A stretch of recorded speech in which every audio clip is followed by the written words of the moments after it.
pretty amazing. Already, this forest is starting to rebuild itself. Good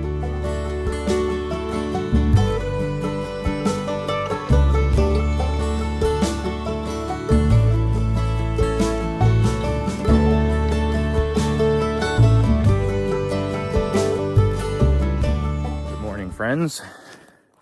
Welcome to day 58.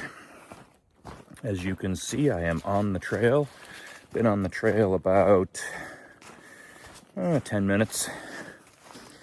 I am slackpacking back to Mountain Harbour Hostel. Again, taking advantage of a day to push the miles a little. Gonna hike just about 14 miles today, but do it with 10 or 12 pounds on my back, including my food and water, and not 30 or 35 pounds on my back. It is a gorgeous day right now. The forecast is for rain off and on for the next 4 days. We'll see how that plays out. Literally every forecast says chance of rain, scattered thunderstorms, partly cloudy, partly sunny, all mixed in. So almost nothing to rely on there, whether I'm looking at local forecasts or whether I'm looking at AT forecasts. So just gonna hike and be prepared for rain and thunderstorms and deal with it as it comes. Great morning.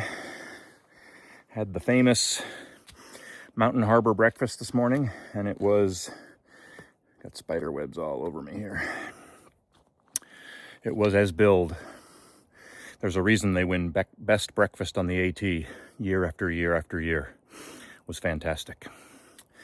So full belly, great breakfast, light backpack, gorgeous day. Time to cover some miles. Southbound, but miles nevertheless. All right, see you on down the trail.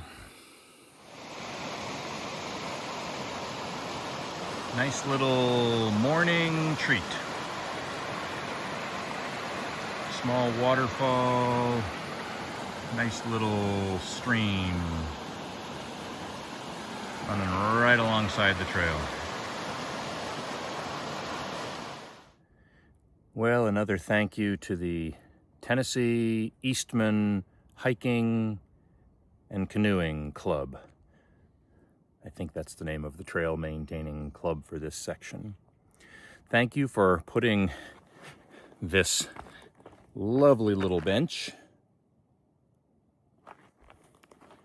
right on the trail where I could take a little morning break without taking off my pack or anything. And oops, sorry about that. And see that. Don't know what mountain I'm looking at. Maybe I'll look that up right now. But a nice little vista to catch my breath, grab a drink, eat a bar, and get going again. All right, see you on down the trail. Good morning again, friends. A few episodes ago, 3 I think, I made a bit of a declaration. I explained that my back hadn't been bothering me badly in a couple of weeks, that my left hip seemed to have quieted down, and I said something to the effect of, I'm not gonna talk about my back and my hip anymore. Or not in every video or something like that.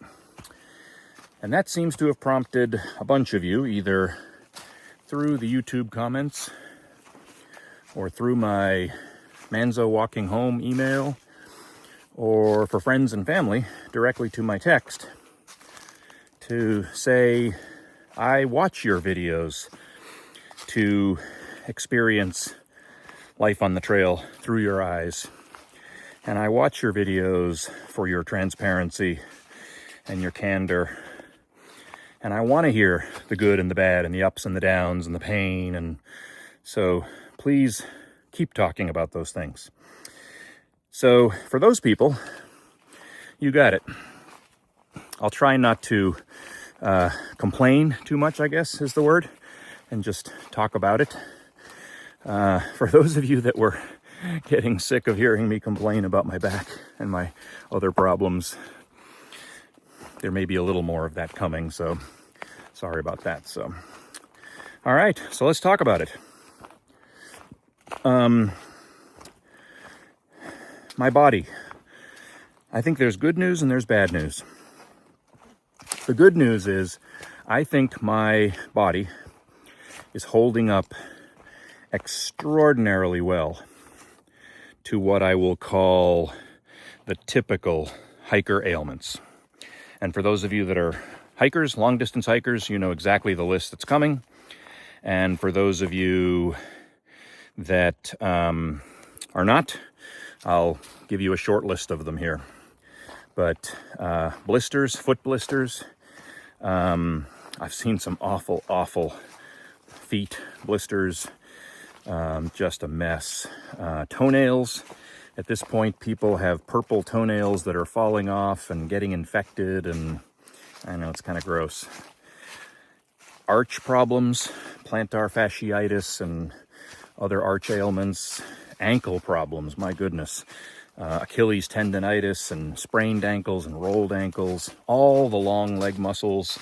Calf strains and hamstring pulls and quad pulls and tears and cuts and bruises. People who have gotten cuts on their legs from trees and stumps that have gotten badly infected. Oof. And they have to get off the trail because they have a bad leg and cut infection. And shoulder problems, blisters from shoulder straps. I could go on and on. And for all of those, I have to knock on wood when I say this. I don't want to jinx myself. So here's a tree. Knock, knock, knock. My body's holding up really well. And that comes largely from extensive stretching in the morning. I usually stretch for 30 minutes. Extensive rolling and stretching and recovery in the evenings. And for all the people who encouraged me to do that, which goes way back to through hikers like Early Riser, many other through hikers in between, my brother who's a long distance runner, my daughter who was even training for her half marathon. We talked about training and stuff. For all of those encouragements to stretch and recover, I'm very grateful. There's some more gratitude for you. But I think I'm holding up really well.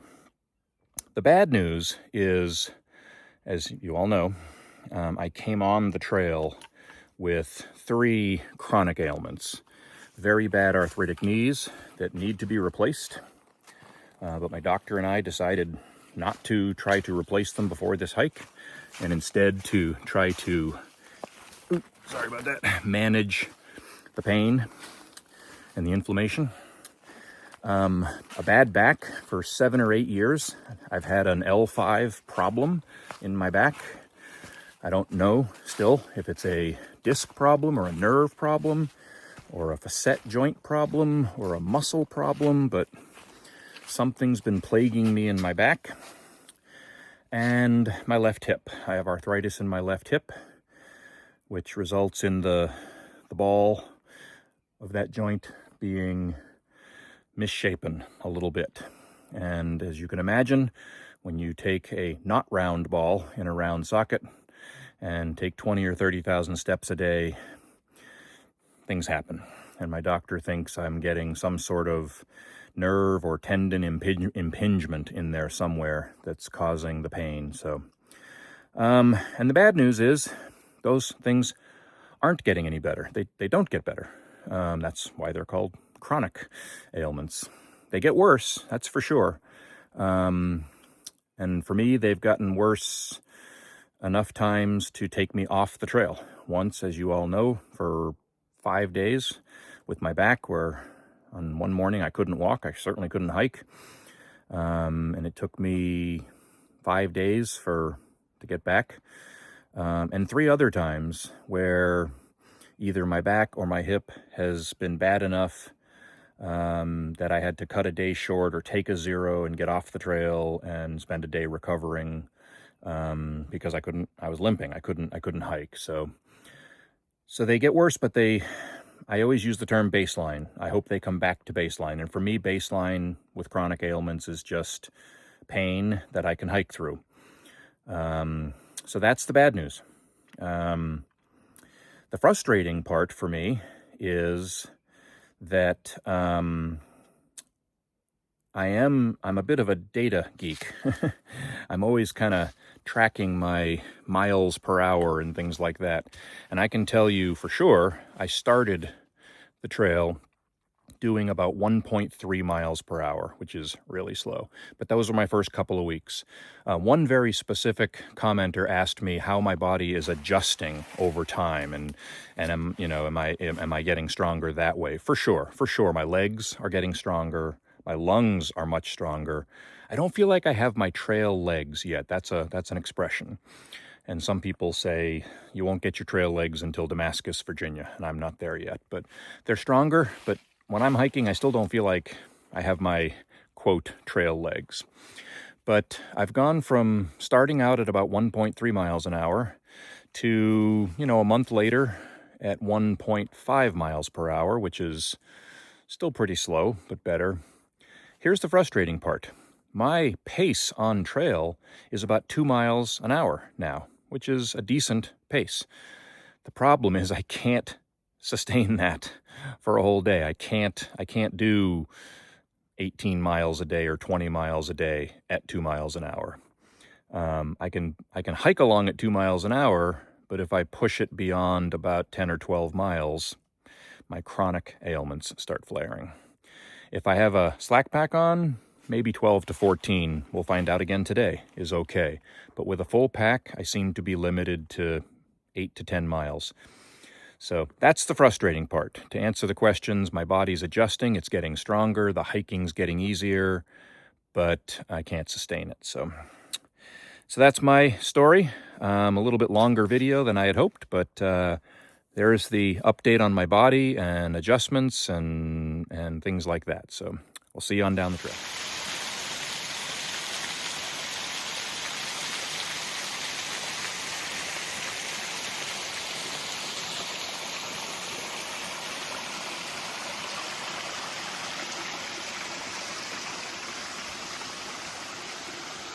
Amazing little waterfall.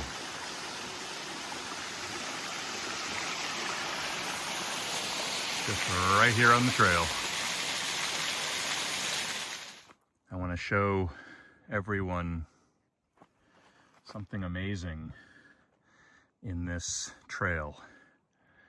On one hand, you have the complete destruction like this and that of mammoth trees.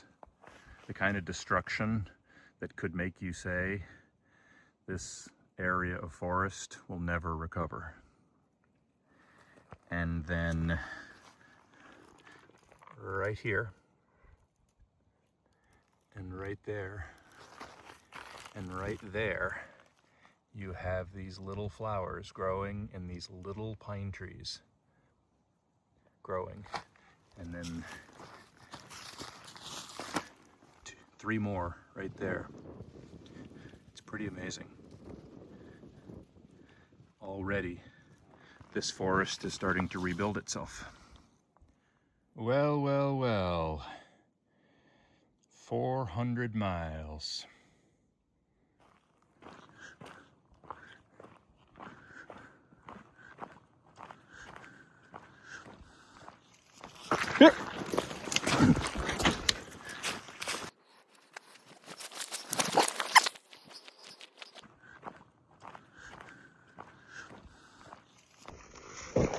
All right.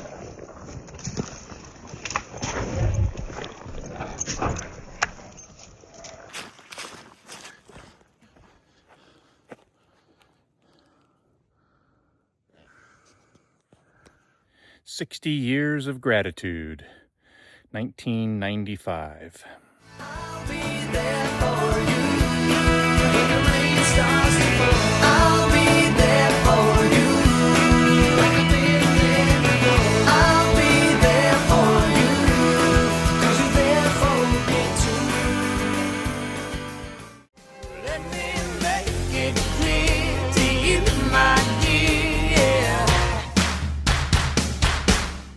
if you're not in it for love. 60 Years of Gratitude, 1995.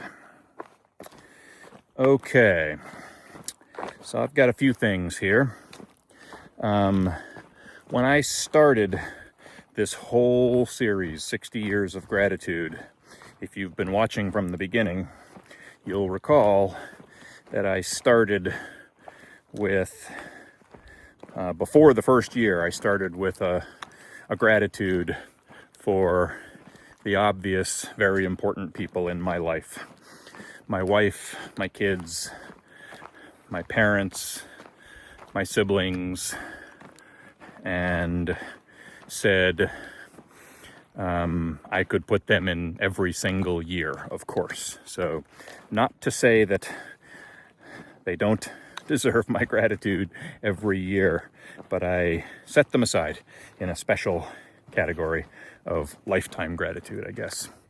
That said, I'm going to break that little bit of a rule here. Because 1995 was the year I got married to my amazing wife. So for 1995, I could not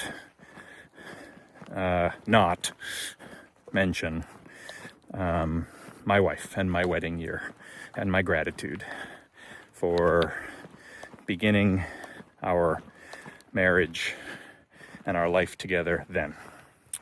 So that is absolutely my biggest gratitude for 1995. I'll throw in another one. This is another one that I could put anywhere in these years, all the way up to this current year.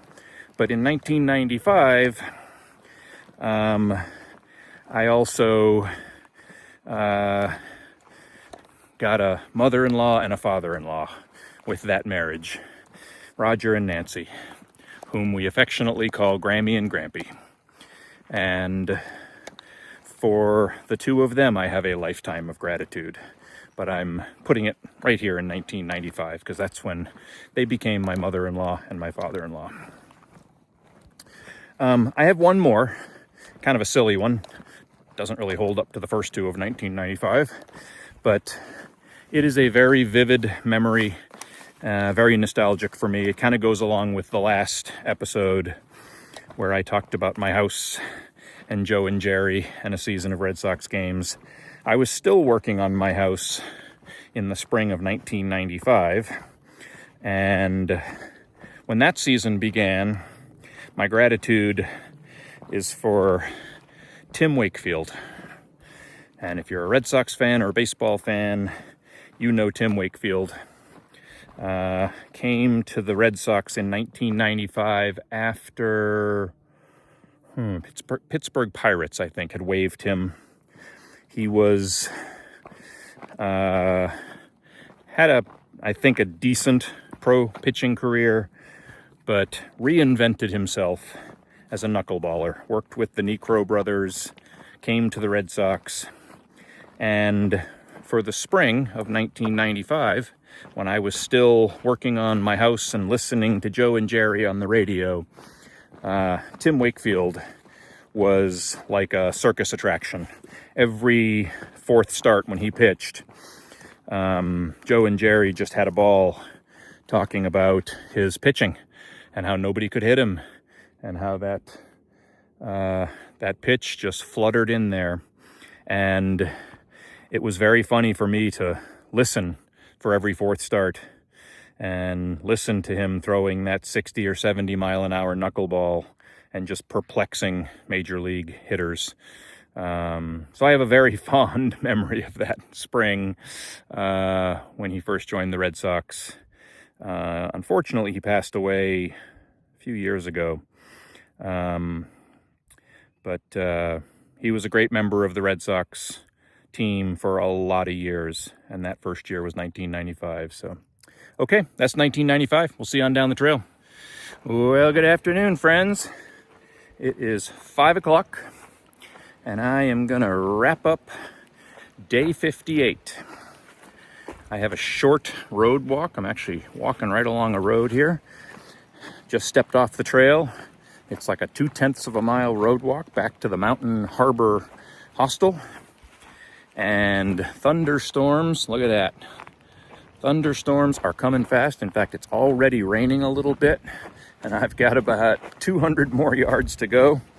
I hope I don't end up running the last 200 yards, but it's been sprinkling on me here and there for the past hour or two.